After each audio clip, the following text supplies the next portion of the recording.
Pernah kebayang nggak kalau salah satu kisah paling dikenal dalam Al-Quran ternyata bukan cuma perjalanan spiritual, tapi perjalanan antariksa sungguhan? Nah, hari ini kita bakal bedah sebuah interpretasi ilmiah yang super radikal tentang ayat terkenal ini. Oke, ini dia ayat yang jadi pusat dari semua pembahasan kita, Surat Al-Isra ayat 1. Ayat inilah yang jadi fondasi kisah tradisional tentang perjalanan malam yang luar biasa itu, dan ayat ini juga yang jadi pusat dari penafsiran ulang yang akan kita bongkar sama-sama. Nah, disinilah letak perdebatannya ya. Di satu sisi, kita punya pemahaman yang udah umum banget, sebuah perjalanan spiritual di bumi. Di sisi lain, ada interpretasi ilmiah yang, wow, radikal banget. Ini bukan lagi soal perjalanan di bumi, tapi soal penerbangan fisik melintasi tata surya kita. Oke, jadi gimana kita akan membedah misteri ini? Kita akan lihat satu persatu, mulai dari ayatnya, perjalanannya sendiri, lalu kita akan definisikan ulang lokasi-lokasinya, bahas teknologi di baliknya, dan akhirnya kita lihat perspektif kosmik yang benar-benar baru. Yuk kita mulai dengan membedah bahasanya.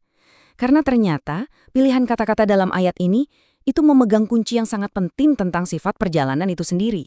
Ini bukan sekadar kata-kata biasa. Kata kuncinya di sini adalah asra. Menurut penafsiran yang akan kita bahas ini, asra itu bukan cuma berarti bepergian atau berjalan. Bukan. Kata ini punya makna yang lebih dalam, membuat seseorang bepergian di bawah perlindungan. Jadi, ada unsur paksaan dan perlindungan penuh dari Tuhan di sini. Jadi poin utamanya adalah, perjalanan ini sepenuhnya kehendak Tuhan. Ini bukan sesuatu yang bisa dilakukan manusia, bukan usaha manusia. Perlu kekuatan dan pengetahuan ilahi yang ya jelas di luar jangkauan kita saat itu, bahkan mungkin sampai sekarang. Terus gimana dengan frasa satu malam atau lailan? Ternyata ini juga punya dua makna penting. Pertama, soal kecepatan. Coba bayangin, perjalanan kosmik yang super jauh bisa selesai dalam kurang dari 12 jam. Itu berarti kecepatannya harus, ya, lebih cepat dari cahaya. Gila kan? Kedua, pemilihan waktu malam. Ini ternyata strategis. Tujuannya adalah untuk bergerak ke atas, menjauhi matahari dari sudut pandang bumi. Oke, sekarang kita masuk ke bagian yang mungkin paling mencengangkan dari interpretasi ini. Siap-siap, karena kita akan melihat bagaimana titik awal dan akhir perjalanan ini didefinisikan ulang secara total. Lihat deh perbedaannya. Jauh banget kan? Dalam tafsir ini, Masjidil Haram itu bukan lagi Ka'bah di Mekah, tapi kutub utara kuno bumi. Dan Masjidul Aqsa, yang kalau diartikan secara harfiah itu masjid terjauh, ternyata bukan di Yerusalem, tapi di sebuah planet yang disebut planet Muntaha, planet paling luar di tata surya kita.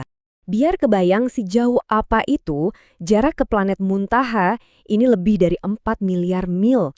Atau kalau dalam kilometer, sekitar 6,4 miliar kilometer. Jauh banget kan?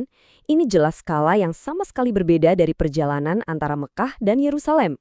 Nah, ini kan langsung bikin kita mikir ya, gimana caranya? Bagaimana mungkin perjalanan sejauh itu bisa ditempuh cuma dalam satu malam, kurang dari 12 jam? Pertanyaan ini langsung membawa kita ke bagian selanjutnya, teknologi di baliknya. Jadi, gimana caranya perjalanan super canggih ini bisa terjadi? Apa teknologinya? Nah, sekarang kita akan coba gali penjelasan tentang mekanisme ilahi yang memungkinkan semua ini. Kuncinya ternyata ada di kata barakah atau berkah. Tapi, dalam interpretasi ini, lupakan dulu konsep berkah yang spiritual dan abstrak. Di sini, barakah dipahami sebagai sesuatu yang sangat fisik. Semacam medan energi, sebuah perisai pelindung yang diciptakan Tuhan khusus untuk perjalanan ini. Medan energi barakah ini punya dua tugas super penting. Pertama, dia jadi semacam perisai kehidupan. Dia menyediakan udara untuk bernafas dan melindungi dari bahaya luar angkasa, kayak vakum dan hantaman meteorit. Kedua, dia juga berfungsi sebagai mesin pendorong yang memungkinkan pergerakan dengan kecepatan yang, ya nggak masuk akal, lebih cepat dari cahaya. Dan ini poin yang sangat penting.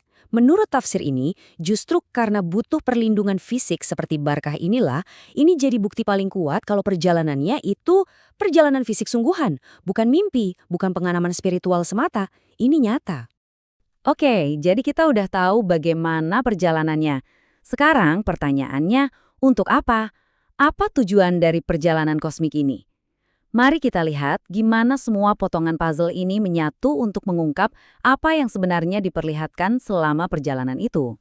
Menurut penafsiran ini, tanda-tanda kebesaran Tuhan yang diperlihatkan itu adalah pemandangan kosmik yang luar biasa. Coba bayangin, diperlihatkan struktur tata surya kita yang ternyata punya 10 planet. Lalu, ada gagasan bahwa asal-usul manusia itu bukan dari bumi, tapi dari planet Muntaha. Bahkan ada bukti tentang bencana dahsyat, semacam banjir besar, yang dampaknya terlihat di semua planet. Wow. Jadi, kalau kita rangkum, penafsiran ini benar-benar mengubah cara kita melihat setiap elemen dari ayat tadi.